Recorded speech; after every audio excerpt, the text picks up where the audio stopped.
topic we will be studying about is a closer look at Hampi, Masulipattnam, Surat and new towns and traders. Now, the very first thing we'll take is Hampi. Now, the Hampi is famous for its architectural splendor. Now, Hampi is also declared as a heritage city, a heritage town. And why it is declared so? Because it is all in ruins and it has been saved and declared as heritage. Hampi is located in the Krishna Tungabhadra basin, which is formed the nucleus of the Vijayanagar Empire, founded in 1336. The magnificent ruins at Hampi reveal a well-fortified city. No mortar or cementing agent was used in the construction of these walls, and the technique followed was to wedge them together by interlocking.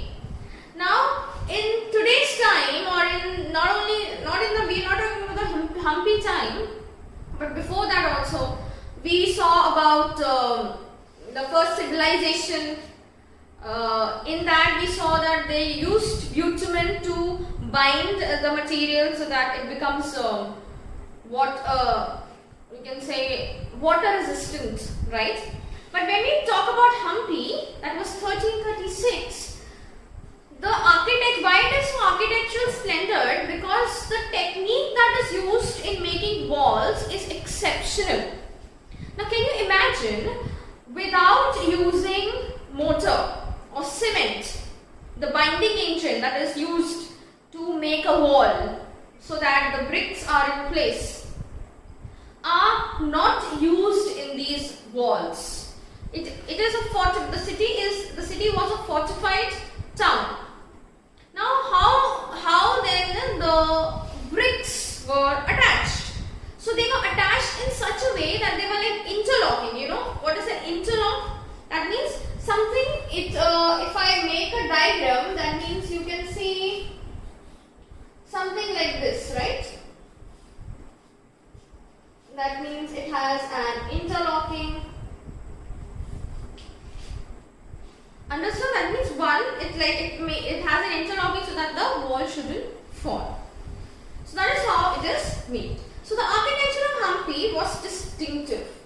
The building of the royal complex had splendid arches, domes, pillared halls, and with niches for holding sculptures. They also had well-planned orchards and pleasure gardens with sculptural motifs as the lotus or corbels. So these were having splendid arches and domes and gardens with lotuses and different kinds of flowers. It is heyday in the 15th, 16th century. Hampi bustled with commercial and cultural activities.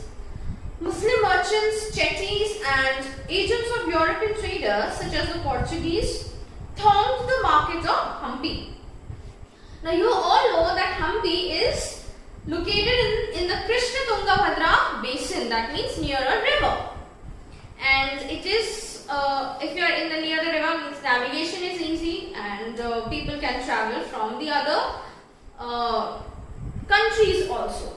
So they were a large center of markets. Now temples were the hub of culture activities, and the Devdasis, temple dancers, royalty with masses in the many pillared halls in the Virupaksha or form of Shiva temple. The Mahanavami festival, known today as the Navratri in the south, one of the most important festivals celebrated in Hampi. Archaeologists round the Mahanavami platform where the king received guests and accepted tributes from subordinate chiefs. From here is also watched and dance, music, performances and well as wrestling bouts. Now Hampi fell into ruins following the defeat of the Vijayanagara in 1565 by the Deccan Sultans, the rulers of Golconda, Bijapur, Ahmednagar, Berar and Bidar. So it fell into ruins, and now these ruins are marked as the heritage town. People, it's a tourist place. People from all over the world go and see Hampi being a heritage town, and it is very, very beautiful. The next we will talk about is the gateway to the west, that is Surat. Now Surat, not only it is called as gateway to the west because it's a big, at that time it was a very big port town, Surat. And Surat is also known as Manchester of the. Why it is known as? Because of the huge amount of textile that is being made in Surat. There are big textile industries in Surat. Now Surat is in Gujarat is an emporium of western trade. Now what's an emporium? Is a place where goods from diverse production centers are bought and sold. Yeah, because it was a port town and a very important center of trade. During the Mughal period, along with Cambay, that is present day Kambat, and somewhat later, Ahmedabad. Surat was a gateway to the West Asia via Gulf of Ormuz. Surat also have been the gateway to Mecca because many pilgrim ships set sail from here to Mecca. It's a holy place for the Muslim. The city was a cosmopolitan and people of all caste and creed lived here. Yeah, cosmopolitan means it was a tolerant city. That means it was, you will find everybody of different caste and creed living there. In the 17th century, the Portuguese, Dutch, English had their factories and warehouses set in Surat. Yeah, because they have found many bead factories, ruins near the port. So they come to know that they were dyes that were found there also. Now, according to the English Chronicle, Ovington, who wrote the account of the port in 1689, on average 100 ships of different countries could be found anchored at the port at a given time. That means at one time and one day there must be hundreds of ships that used to come from different cities and towns that were anchored there. Now there were very famous retail and wholesale shops. As I said, it's a textile industry is the most famous in Surat. So there were a lot of wholesale shops that were set up, like cotton textile especially. The textiles of Surat were famous for their gold lace border. That's called zari. You all are aware of the zari work, right? We have in the sari or the suit or the kurta, the zari work. And had a market in the West Asia and Africa and Europe. The state built numerous rest houses to take care of the needs of the people. You can imagine if in a day hundreds of ships are being anchored, that means there will be so many people coming in every day to Surat for trading. So they have to have rest houses so that they could stay there and do their work. There were magnificent buildings and innumerable pleasure parks. The Kathiawar Seths or Mahajans, that is money changers, had huge banking houses at Surat. It is noteworthy that the Surat Hundis, now this is a very important word, Hundis, were honored. Now what are Hundis? It's kind of a note, a recording, a deposit made by a person, and the amount deposited can be claimed in another place by presenting the record of deposit. Like checks, right? At that time there were no checks. So they were called, means at that time the checks kind of a thing was called as Hundis. That means they used to record. Okay, that means you have to deposit made here is say 10,000 rupees, so they can take that note, the hundi, and they can take the money from the other place. Far places like Cairo, Basra in Iraq, Antwerp in Belgium. However, Surat began to decline towards the end of the 17th century. This because many factors. What are the different factors? Loss of markets and productivity. Why so? Because of the decline of the Mughal Empire. control of the sea routes by the Portuguese and competition from Bombay, present day Mumbai, where the English East India Company shifted its headquarters in 1668. Now today Surat is a bustling commercial center. So at that time the trade declined because of the decline of the Mughal Empire and the coming of the Portuguese, and another port town that was developed, that is Mumbai or Bombay, and the Portuguese set up their East India Company headquarters there. Now the next is Masulipatam. Now Masulipatam, the town, earlier it was known as Machilipatnam, literally means a fish port town. Now this is also a port town. Now the late idea on the delta of the Krishna River.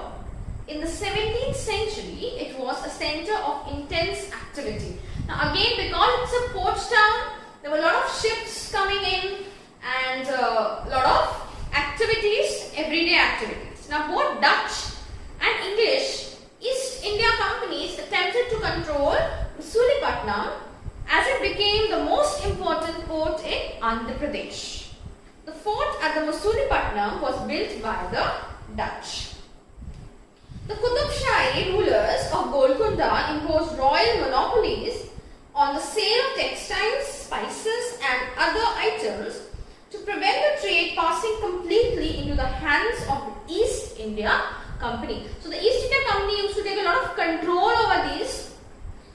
Why? Because it was an important center, a flourishing port. So they wanted the control. So the Qutub Shahi and the Golconda rulers, they also wanted to control these. So there was a fierce competition among the East India Company and the rulers. The Golconda nobles, Persians, merchants, Telugu, Komati, Chettais and European traders made the city prosperous and populous. As the Mughal began to extend their power to Golconda, the representative, the governor, Mir Jumla, who was also a merchant, began to play off the Dutch and the English against each other. So he acted as to the Dutch and the English, he started controlling them. In 1686 and 87, Mughal Emperor Aurangzeb annexed Golconda. The caused the European companies to look for alternatives. It was a part of the new policy of the English East India Company that it was not enough if a port had connections with the production centers and the hinterland. The new company, Trade Centers, it was felt, should combine political, administrative and commercial roles. So as the company traders moved to Bombay, Calcutta and Madras, that is Chennai, Masulipatam lost both its merchants and prosperity. Now as Aurangzeb controlled over Golconda, and he was not a very good ruler but very cruel and very shrewd ruler, so nobody wanted to no more take control over the port of Masulipatam. So they started shifting their centers to different places. Like they already had a center in Bombay, they started shifting to Calcutta, and they even started shifting to Chennai. So they had so many different ports available now. So that is why Masulipatam lost its prosperity and popularity. And it came to a decline in the 18th century.